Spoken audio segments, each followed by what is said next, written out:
He is on the cover as one of the 100 most influential companies.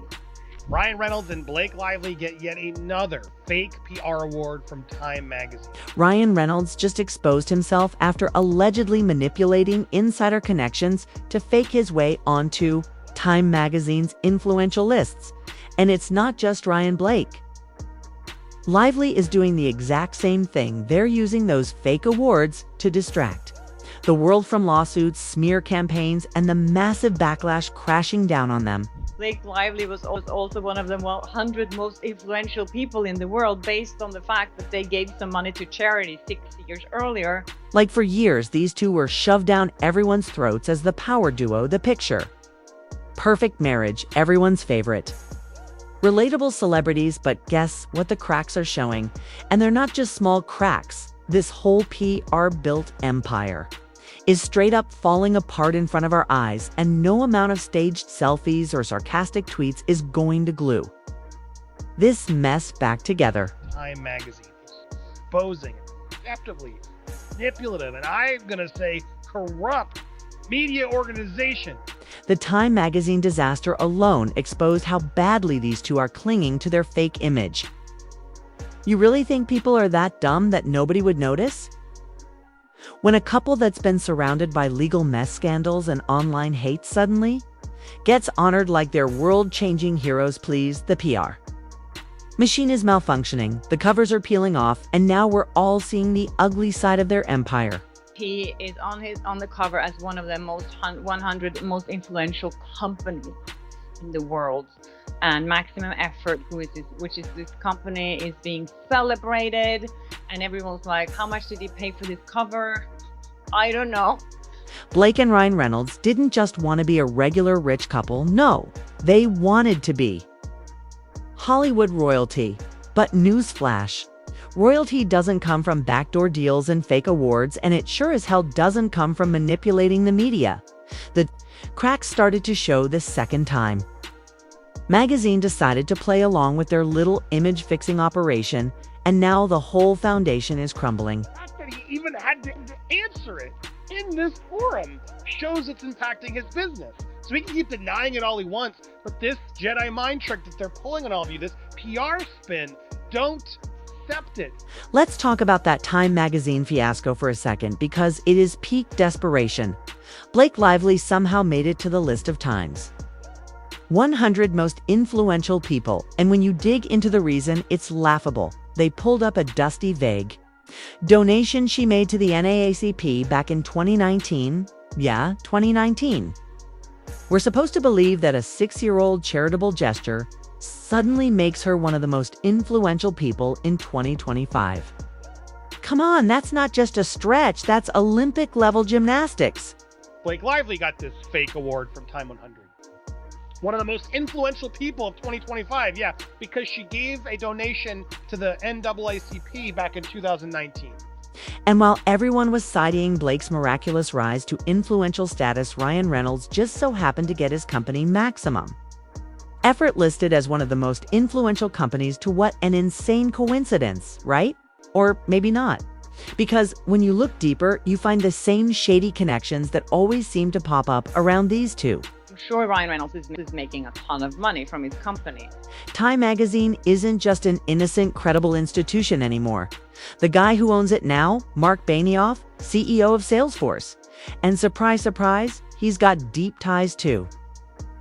Hollywood power players like Ari Emanuel. You know, the same Ari Emanuel who happens to be Ryan's agent. It's funny how all these rich elites keep circling the same parties, the same events, the same little billionaire playgrounds, and somehow everyone keeps landing magazine covers, awards, and fake praise right when they need to clean up their public image.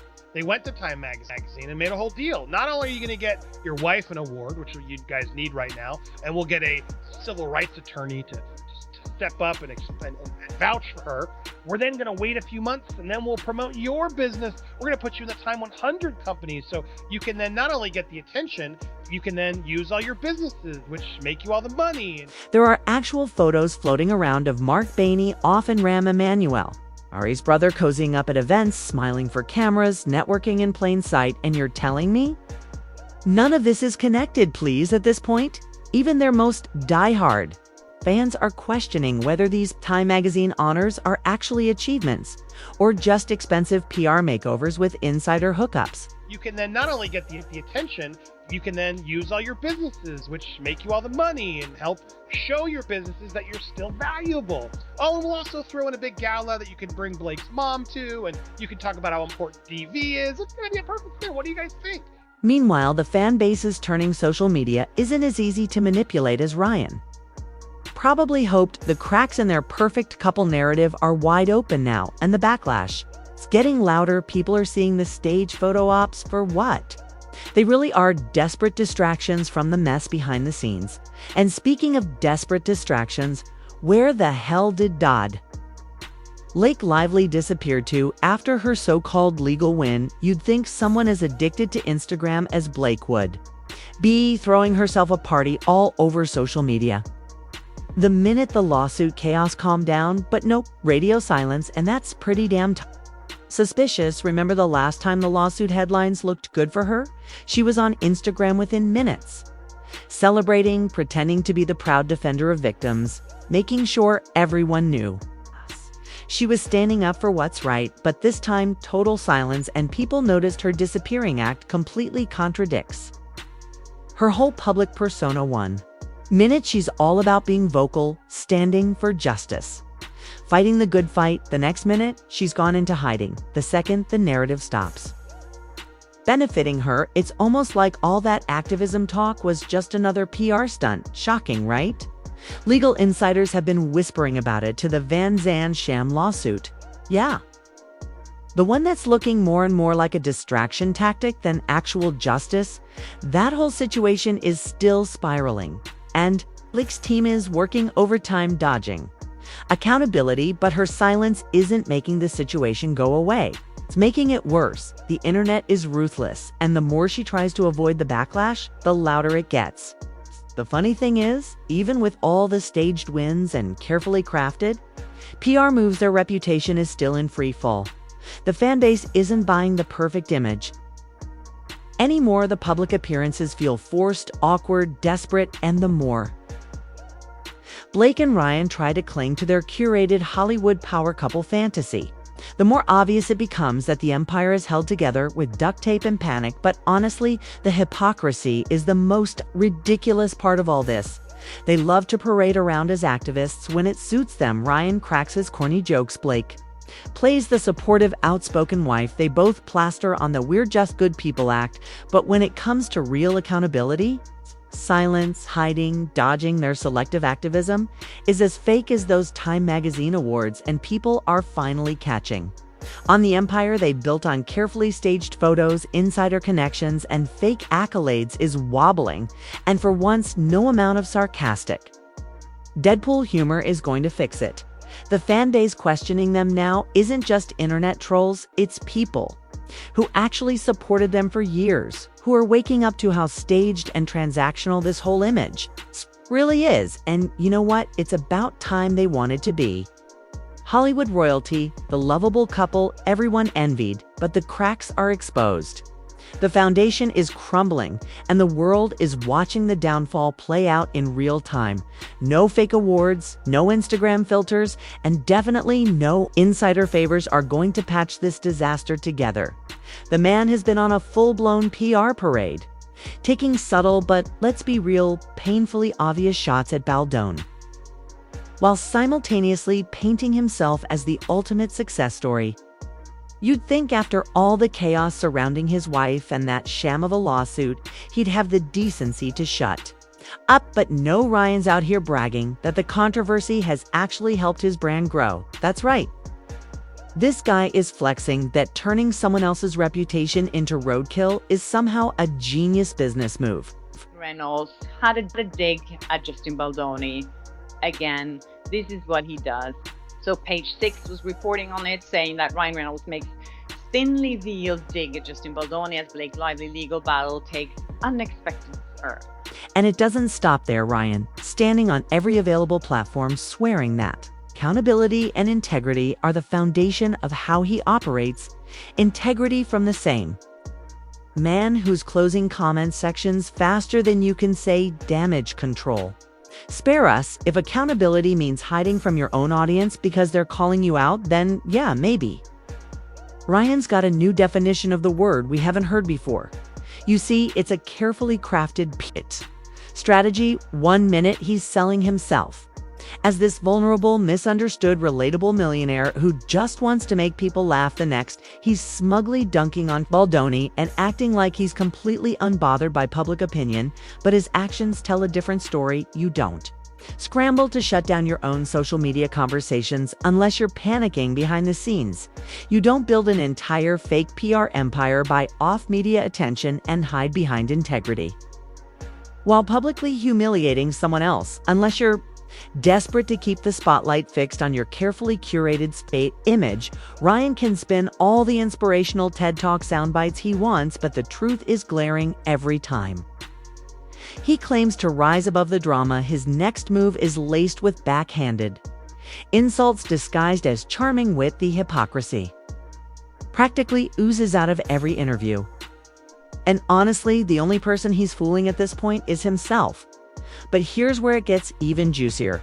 Let's talk about James Vushka, the Daily Mail reporter, who basically flipped this entire circus on its head. If you needed proof that the Reynolds lively PR machine is built on silencing dissent and manipulating narratives, this is it.